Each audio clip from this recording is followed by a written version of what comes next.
If you can control a man's thinking, you do not have to worry about his action. When you determine what a man should think, you do not have to concern yourself about what he would do. If you make a man feel that he is inferior, you do not have to compel him to accept an inferior status, for he will seek it himself. If you make a man think that he is justly an outcast, you do not have to order him to the back door. He will go without being told.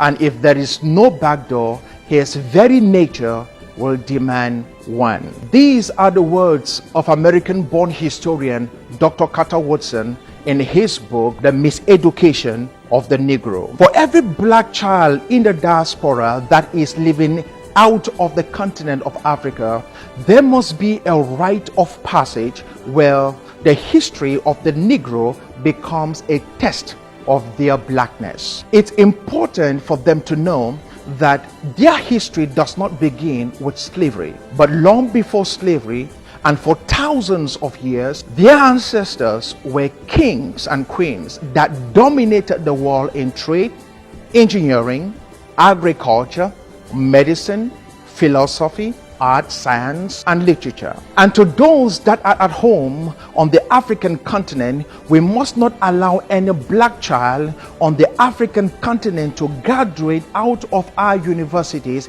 if that individual has not yet been taught the history of the African from an Afrocentric perspective. African must be taught their history by other Africans. We must not fall to the ever-present garbage of trying to find out what the cost-benefit analysis would be. This is one project that must not be calculated by a balance sheet, because the African liberation from slavery and colonization, its cost can be worse than the constant oppression that is inflicted daily on the minds of the African.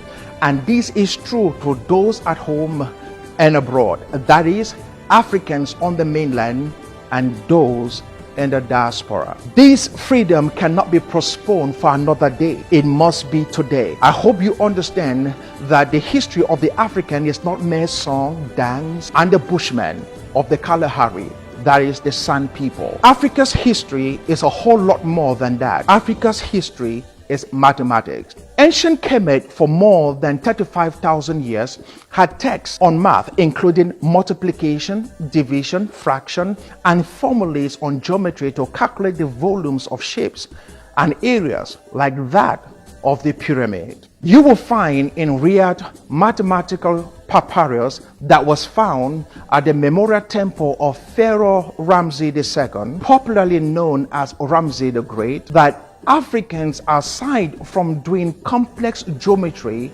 noted the value of pi was 3.16, dated 1650 BC, more than 1,000 years before the Greek mathematician Archimedes got the value of pi to be 3.14. For more than 8,000 years, the people of Congo were using a numeric system they developed. So did the Yorubas of Nigeria with 20-unit base system and not 10. And most scholars agree that this system demands much more abstract reasoning. Medicine is enshrined in Africa's history. Africa for several centuries used most of the medical treatment that are still in use today. Before the Europeans' invasion of Africa, Kemet, South Africa, and Nigeria, among many other regions in Africa, had far more advanced medicine than medicine in Europe.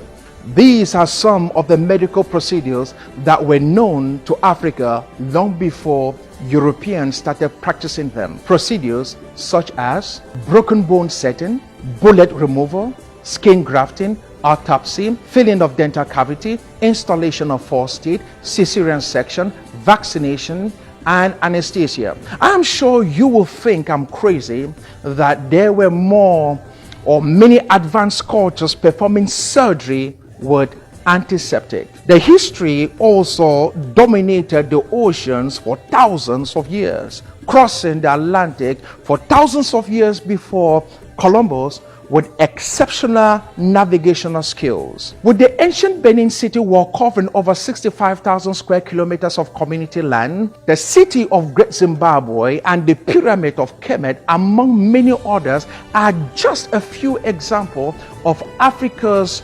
engineering greatness, with masons and civil engineers that dominated the world for thousands of centuries. The African has been taught that her cultures are inferior, her names are primitive, and the power in her voice undesirable.